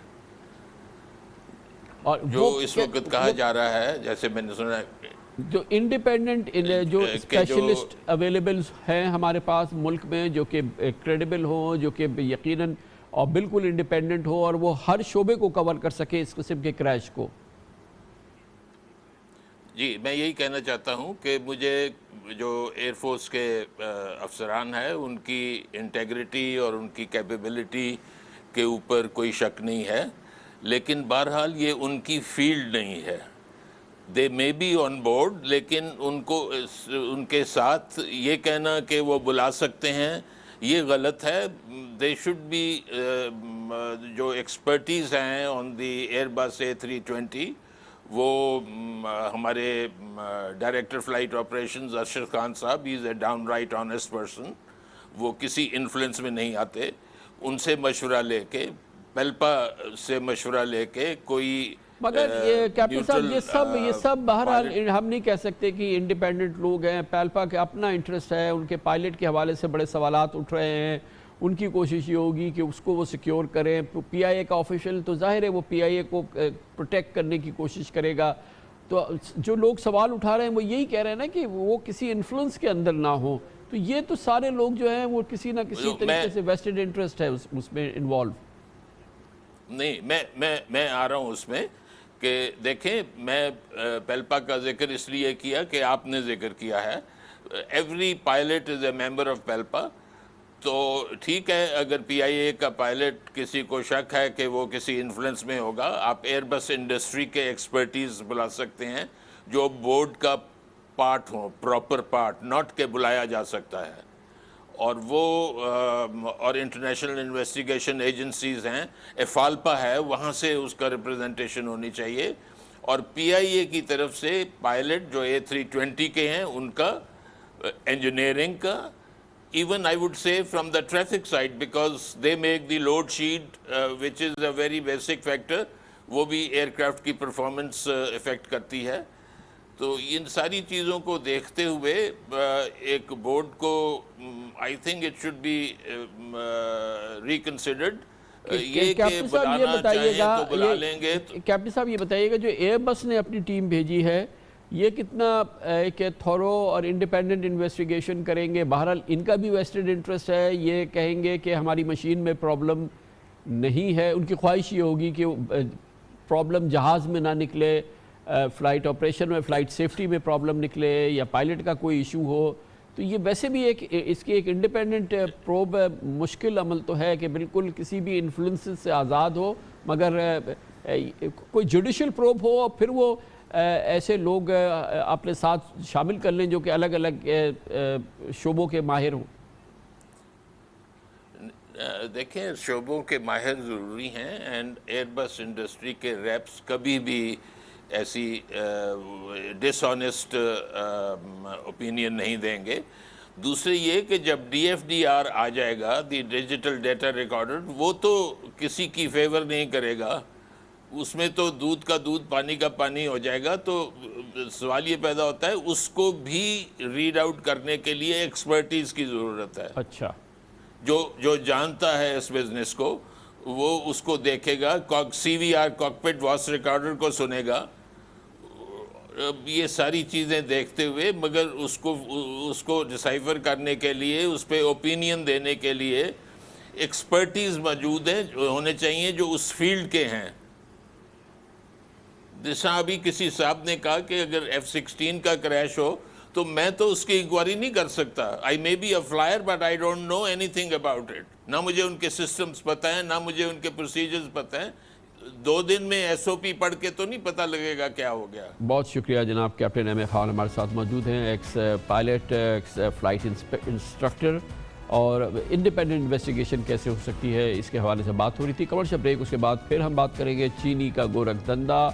وزیر اعظم عمران خان اور ان کی حکومت نے کوشش کی ہے کہ یہ وہ کاروبار جو کہ پاکستان کے سیاستدانوں کا اور چوٹی کے سیاستدانوں کا سب سے امپورٹنٹ بزنس ہے یا شاید سب سے واحد بزنس ہے، اس کے اندر سے انفلوئنس کو باہر کیا جائے، اس میں سے سٹے بازی سے اور اس کے اندر جو بے پناہ منافع خوری ہے اس سب کو اس سے پاک کیا جائے.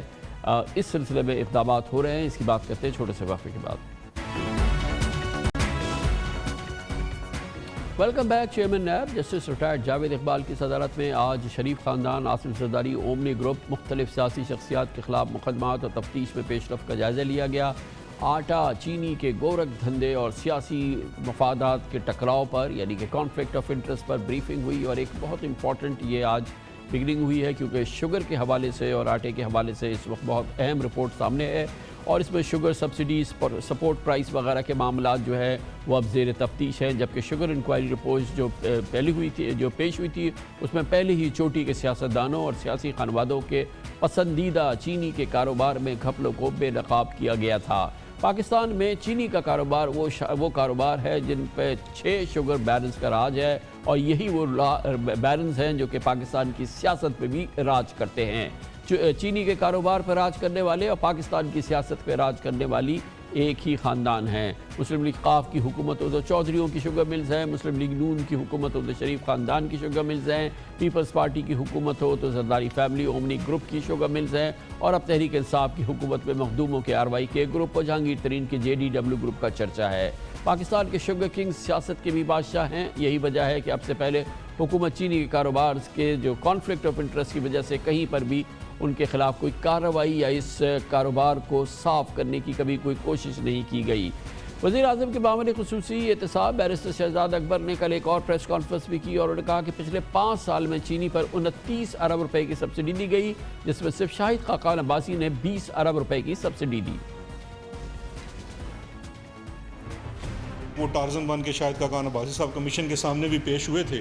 انہوں نے 20 ارب روپے کی سبسڈی دی. 28 مارچ 2017 کو ECC کے سامنے ایکسپورٹ کے لیے کیس آتا ہے 4 لاکھ میٹرک ٹن کی ایکسپورٹ کا. اس وقت ملک میں 2.5 ملین سے زیادہ میٹرک ٹن سے زیادہ سٹاک پڑا ہوا تھا. اس وقت آپ کو سبسڈی دینے کی ضرورت نہیں تھی. عالمی مارکیٹ میں ریٹ بہت زیادہ تھا شوگر کا.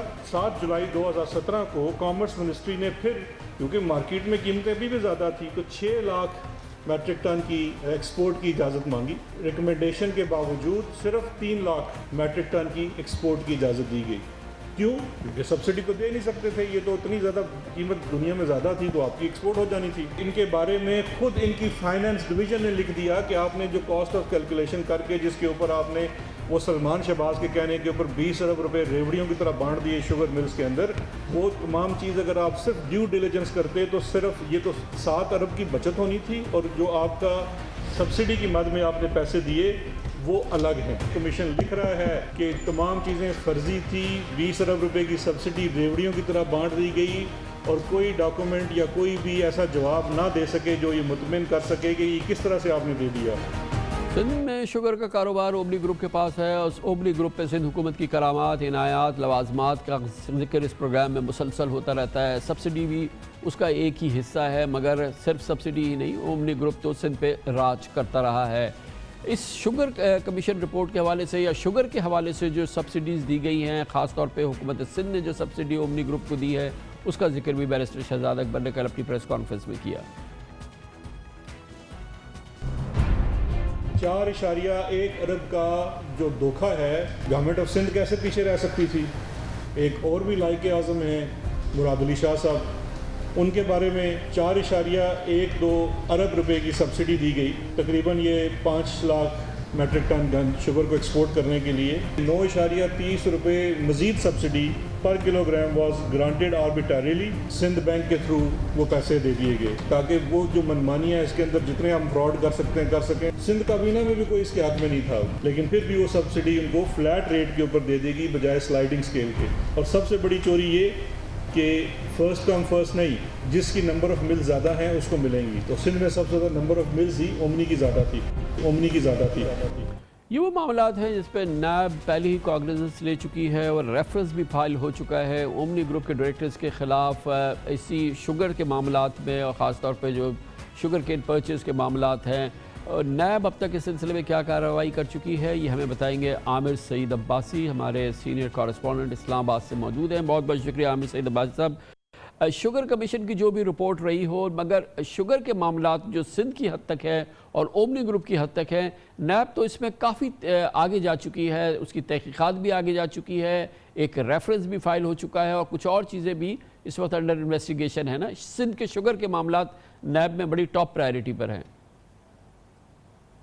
एग्जैक्टली कामरान साहब, जाली बैंक अकाउंट्स की जब इन्वेस्टिगेशन स्टार्ट हुई थी तो उस 28 जो इंक्वायरीज़ थी मुख्तलिफ जो जाली बैंक अकाउंट्स का इस्तेमाल करके रकूम का हेर फेर किया गया, उनमें से एक जो थी वो गन्ने के काश्तकारों के नाम के ऊपर सब्सिडी हासिल करके उसमें खुर्द-बुर्द का इल्ज़ाम था। और इसमें इब्तदाई तौर पर नैब ने ये बताया था कि इसमें आसिफ अली जरदारी का भी नाम सामने आया है, उनका भी रोल सामने आया है। नैब ने फिर इसमें इंक्वायरी की, इन्वेस्टिगेशन हुई तो इसमें रेफरेंस फाइल किया गया। 40 मुल्जिमान इसमें नामजद हैं और जो मजीद फैमिली है उसके 9 फैमिली मेम्बर्स इसमें मुल्जिम नामजद किए गए हैं।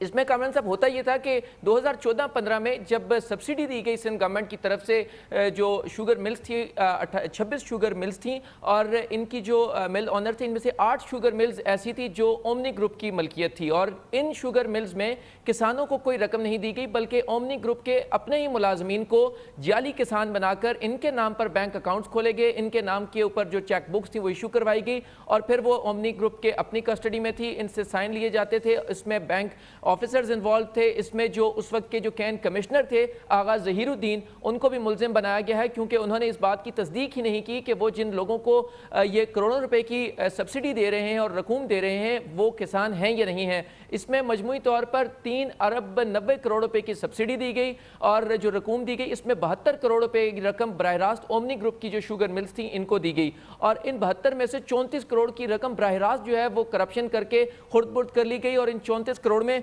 जो 8 शुगर मिल्स हैं जिसमें अंसारी शुगर मिल है, लड़ शुगर मिल है, टंडू अलायार शुगर मिल है, खोस्की है, भवानी है, चैम्बर शुगर मिल है, न्यू दादू शुगर मिल है और नोडेरो शुगर मिल है। ये 8 शुगर मिल्स हैं और तमाम ने के जो किसान थे उनको मुबैना तौर पर जाली उनके नाम लिस्ट में शामिल किए गए। इसमें बैंक ऑफिशियल्स भी इन्वॉल्व थे, इसमें जो कैन कमिश्नर थे वो भी इन्वॉल्व थे और इन तमाम लोगों को अब मुल्जिम बना दिया गया है। नैब ने पहले ही इसमें अब रेफरेंस फाइल कर दिया है, अभी सप्लीमेंट्री रेफरेंस में मजीद एविडेंसेस आएंगे और ये किरदार भी सामने आएगा कि इसमें आसिफ अली जरदारी का रोल है या नहीं, ये नैब इन्वेस्टिगेट कर रहा है। ये पहले से केस नैब फेक बैंक अकाउंट्स केस में जो शुगर के तमाम मामलात हैं इनको इन्वेस्टिगेट कर रहा है।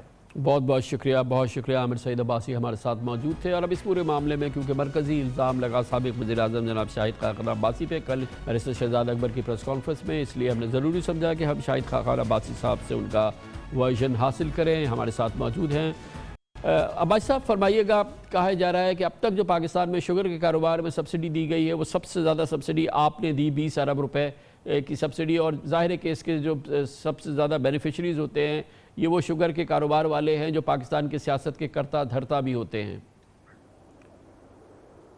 देखें, हमने जो सब्सिडी दी है वो रिकॉर्ड पर है, मुझे उसकी रकम याद नहीं है, 20 या 25 अरब है हमारी सब्सिडी और इस वक्त इस हुकूमत की सब्सिडी से एक बड़ा फर्क है।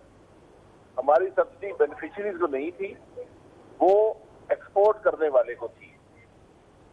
यानी जो डिफरेंशियल था, जो फर्क था इंटरनेशनल कीमत में और हमारी कॉस्ट ऑफ प्रोडक्शन में, उस वक्त इंटरनेशनल कीमत कम थी, हमारी कॉस्ट ऑफ प्रोडक्शन हाई थी, एक्सपोर्ट पॉसिबल नहीं थी अगर सब्सिडी ना दी जाए। तो वो सब्सिडी दी गई एक फॉर्मूले के तहत इस हुकूमत में, और हमने ही फैसला किया था कि इसके बाद वफाकी हुकूमत सब्सिडी नहीं देगी क्योंकि एग्रीकल्चर जो है ये सूबाई हुकूमतों की जिम्मेदारी है 18वीं तरमीम के बाद। तो ये उन्होंने एक इशू क्रिएट कर दिया है, इसको हम इस दफा रिजॉल्व करते हैं लेकिन भाई साहब एक मामला ऐसा सामने आया है, जब मार्च 2017 में आलमी मंडी में शुगर की प्राइसेस बहुत थी और हमारे पास बहुत बड़ा स्टॉक मौजूद था, बड़ा प्रेशर था कि आप इसको एक्सपोर्ट करने दें, पाकिस्तान को 400-500 मिलियन डॉलर मिल जाते, मगर आपकी हुकूमत ने वो नहीं एक्सपोर्ट होने दी। फिर इंटरनेशनल मार्केट्स में वो प्राइसेस जो है वो कोलैप्स कर गई और फिर हमारे पास ये एक्स्ट्रा स्टॉक पड़ा था और यहाँ से फिर सब्सिडी देके इनको एक्सपोर्ट करना पड़ा। ये जो अफेयर हुआ है ये बहुत ही, यानी कि इसमें बहुत सीरियस मुझे पूरी सिचुएशन लग रही है, ये बहुत बड़ी इनकॉम्पिटेंस नजर आ रही है। इसमें कोई सीरियसनेस की बात नहीं है, क्योंकि जब तक इशू कंसिडर न किया जाए काबीना फैसले नहीं करती, कोई काबीना भी फैसले नहीं करती, तो ये मार्केट प्राइसेस ऊपर नीचे जाती रहती है। अगर मैं आज फैसला भी करता हूँ तो जब तक शुगर के ऑर्डर्स आते हैं वक्त गुजर चुका होता है, इंटरनेशनल प्राइसेस ऊपर नीचे जाती हैं। ये बहुत से लोग ये बात करते हैं कि फलाने दिन फैसला हो जाता तो उसका बड़ा फायदा हो जाता, ऐसी बात होती नहीं। लेकिन भाई साहब उस जमाने के मीडिया मौजूद है, उस जमाने में चीख चीख के लोग कह रहे थे कि इंटरनेशनल प्राइसेस इतनी ज़्यादा है, हमारे पास इतनी एक्सेस शुगर मौजूद है, और फिर कई महीने गुजर गए और फिर वही शुगर जो है वो हमने सब्सिडी देके एक्सपोर्ट की। ये कितना बड़ी इसमें नाअहली है, इसमें तो कोई शक नहीं है ना जी। ये नाअहली नहीं होती, एक तरीका होता है हुकूमत का। हुकूमत एकदम फैसला नहीं कर सकती कि आज जो है इंटरनेशनल कीमत ज्यादा है तो आज ये एक्सपोर्ट शुरू कर दें। आपको सबसे पहले ये देखना पड़ता है कि हमारा सरप्लस कितना है, फिर ये देखना पड़ता है कि एक्सपोर्ट कैसे की जाएगी, हुकूमत करेगी या प्राइवेट सेक्टर करेगा। फिर ये देखा जाता है कि उस एक्सपोर्ट का मुल्क की मार्केट पर क्या फर्क पड़ेगा। जिस तरह इस हुकूमत ने जब एक्सपोर्ट की तो 110 अरब से ज्यादा का बर्डन जो है पाकिस्तान के अवाम उठा चुके हैं। ये बातें बिल्कुल गलत है। मैं इसीलिए कहता हूँ कि अगर आपने इस इशू को एग्जामिन करना है, जो इस कमीशन या इस कमेटी का काम नहीं था, तो आप एक नया कमीशन बना दें जो ये देखे कि वो एक्सपोर्ट कैसे हुई थी और ये एक्सपोर्ट कैसे हुई है। तो भाई साहब ये फरमाइएगा, मुझे ये इल्म है कि आप वो सियासतदान हैं जिनका शुगर का कोई कारोबार नहीं है, मगर पाकिस्तान के जो तमाम कलीदी सियासतदान हैं और जो सियासी फैमिलीज़ हैं उनका प्रेफर्ड बिजनेस शुगर ही है। और फिर इसका मतलब ये है कि कोई भी पार्टी हो, जिसकी भी हुकूमत हो, ये शुगर वालों की तो हुकूमत होती है, और फिर ये कॉन्फ्लिक्ट ऑफ इंटरेस्ट और फिर ये इतना प्रोटेक्टेड कारोबार, इतना इसमें आउट ऑफ बुक काम होना, ये सारा जो है ये एक रिगमरोल तो है ना, गोरख धंधा है, इसको कैसे साफ करें? देखिए, मैं फिर ये गुजारिश करूंगा कि आप इशू को देखें। जिस मकसद के लिए कमीशन बना था वो ये था कि मुल्क में चीनी की कीमत कैसे बढ़ी है 2018-19 में, पहले उस इशू को रिजॉल्व करें। अब आपने जो बात की है खानदानों के बारे में, ये बिल्कुल सही बात है कि जो पाकिस्तान में शुगर का कारोबार करते हैं वही लोग सियासत में भी हैं। इसकी बुनियादी वजह ये है कि पाकिस्तान में सियासत वही लोग करते थे जो एग्रीकल्चर करते थे। अक्सर लोग एग्रीकल्चर से ही शुगर बिजनेस में आए हैं, ये एक वैल्यू एडिशन है एग्रीकल्चर की। तो आप एक कानून पास कर दें कि कोई शख्स जो कारोबार करेगा वो सियासत नहीं करेगा, तो ये बात ठीक है। अब लोग कारोबार कर रहे हैं। मैं एक बात में जरूर मैं करूंगा जो मैंने कमीशन के सामने भी की थी कि ये कारोबार शुगर का है गलत, जो हमारा सिस्टम है वो बुनियादी तौर पे गलत है, क्योंकि आपने इनपुट प्राइस शुगर की कंट्रोल करते हैं, आप शुगर की क्रशिंग कैपेसिटी कंट्रोल करते हैं, और जो उसकी मार्केट प्राइस है उसको आप रेगुलेट आपके जहन में कभी आया वाइल आप प्राइम मिनिस्टर थे, आपके पास आपकी कैबिनेट पे शुगर वाले थे, शरीफ खानदान का शुगर का कारोबार है, ज़बरदस्त एक्सपीरियंस है, कि आप इस कारोबार को साफ करके चले जाते जाने से पहले? जी, मैं कर दिया था, मैंने ये सूबों के हवाले कर दिया। हमने ये फैसला कर दिया काबीना ने कि शुगर के एक्सपोर्ट पर अब वफाक सब्सिडी नहीं देगा, ये सूबे जाने और उनका काम जाने। सपोर्ट प्राइस भी वो मुकर्रर करते हैं, क्रशिंग कैपेसिटी वो मुकर्रर करते हैं, वफाक कहाँ से आ गया। इसीलिए ये वफाकी हुकूमत जो है ये सब्सिडी नहीं दे पाई, इन्होंने सूबे से सब्सिडी दिलवाई और बिल्कुल गलत और करप्ट सब्सिडी दिलवाई। तो मैं गुजारिश करूंगा कि ये हुकूमत बजाय प्रेस कॉन्फ्रेंस करने के 2 पर्चे दर्ज करे, एक मेरे खिलाफ, एक इमरान खान के खिलाफ।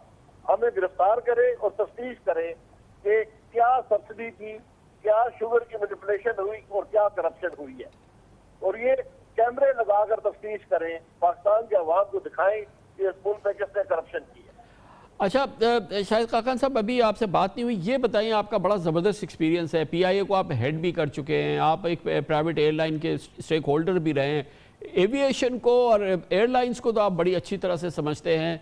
ये जो वाक़या हुआ है, ये जो हालिया क्रैश हुआ है, दिलखराश एक और क्रैश हो गया, आप क्या एक्सपर्ट ओपिनियन है आपकी कि इस क्रैश की सीरीज़ को कैसे ख़त्म करें, जिसमें आपकी एक एयर ब्लोक का क्रैश हो चुका है, बोझा का क्रैश हो चुका है, 2 बार 3 बार PIA का क्रैश हो चुका है, आखिर ये हम क्रैश कंट्री क्यों बन गए हैं एयरलाइंस में अपनी?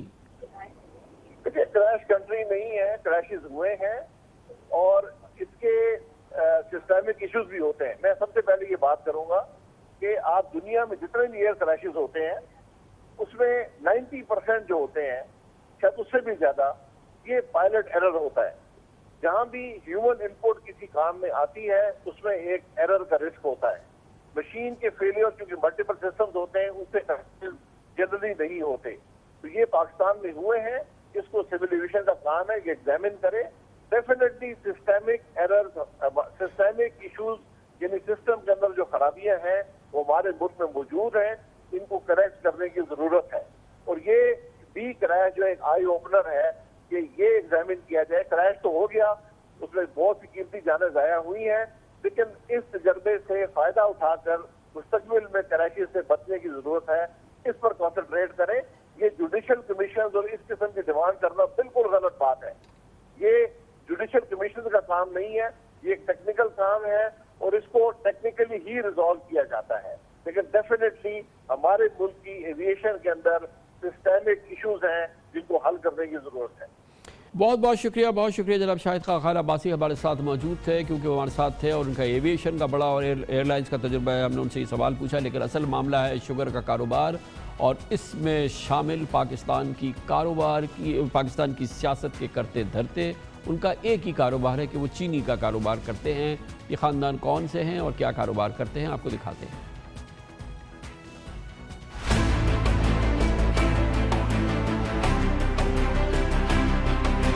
शुगर सेक्टर पाकिस्तानी सियासत में खून की तरह दौड़ता है। ये बाअसर शुगर बैरन्स मुल्क की सियासत पर राज करते हैं और सियासत व मईशत में शीर शक्कर की तरह घुले मिले हैं। पाकिस्तान में 1980 की दिहाई से इन शुगर बैरन्स का सियासी खानवादों से ताल्लुक या फिर गहरे रवाबित रहे हैं। इंतखाबी सियासत से लेकर हुकूमत साजी और पॉलिसी बनवाने में ये कलीदी किरदार अदा करते आए हैं। पाकिस्तान में 60% शुगर मिल्स के मालिक सियासतदान, उनके रिश्तेदार या फिर उनके दोस्त और फ्रंटमैन हैं, जो हुकूमत में मौजूद होते हैं या फिर अपोजिशन की पावर पॉलिटिक्स करते हैं, जिनमें शरीफ खानदान, जरदारी फैमिली, खुसरू बरादरान, चौधरी बरादरान, अख्तर बरादरान और सर फहरिस्त जहांगीर खान तरीन हैं। बाअसर शुगर मिल्स मालकान में जरदारी साहब के दोस्त अनवर मजीद का ओमनी ग्रुप और अल मुइज़ ग्रुप के शमीम खान बराह रास्त सियासत से वाबस्ता नहीं हैं। कहा जाता है कि 1980 की दिहाई में सदर जनरल ज़ियाउल हक ने चीनी पर सब्सिडी, छूट और ड्यूटीज़ में तजाद की पॉलिसियाँ मुतारिफ कराई थीं, जो आज तक बरकरार हैं। शुगर मिल्स एसोसिएशन की 2019 की सालाना रिपोर्ट के मुताबिक पाकिस्तान में शुगर इंडस्ट्री और चीनी की कौमी पैदावार में 51% उजारादारी 6 बड़े ग्रुप्स की रही, जिसमें पहले नंबर पर तकरीबन 20% हिस्सा जहांगीर तरीन की 6 शुगर मिल्स के JDW ग्रुप का है। दूसरे नंबर पर खुसरू बख्तियार के भाई मखदूम उमर शहरियार के RYK ग्रुप की 6 शुगर मिल्स का 12.24% हिस्सा है। अलमुइज़ ग्रुप की 5 शुगर मिल्स का 6.8% हिस्सा, तांदलियांवाला ग्रुप की 3 शुगर मिल्स का 4.9% हिस्सा, शरीफ फैमिली की 9 शुगर मिल्स का 4.54% हिस्सा है। जबकि आसिफ जरदारी के दोस्त अनवर मजीद के ओमनी ग्रुप की 11 शुगर मिल्स का पिछले साल हिस्सा सिर्फ 1.66% रहा। क्योंकि ओमनी ग्रुप की दिलचस्प बात है कि मार्च 2008 में ओमनी ग्रुप की सिर्फ 1 शुगर मिल और 2 दीगर कंपनियां थीं। सिंध हुकूमत ने ओमनी ग्रुप को इतना नवाजा कि उसने सिंध में शुगर एम्पायर खड़ी कर ली। अब ओमनी ग्रुप की 11 शुगर मिलों समेत 91 मुख्तलिफ मिल्स कंपनियां, सनतें, फैक्ट्रियां और दीगर असासे हैं। ज़्यादातर शुगर मिल्स जाली बैंक अकाउंट्स केस की वजह से पूरी तरह फ़ाल नहीं थीं या फिर उन्होंने बावजूद अपनी शुगर प्रोडक्शन को खुफिया रखा था। इसके साथ ही हमारे आज के प्रोग्राम का इख्तिताम होता है। कल आपसे फिर मुलाकात होगी इंशाअल्लाह। कल तक के लिए कामरान खान को इजाज़त। अल्लाह हाफ़िज़ नासिर।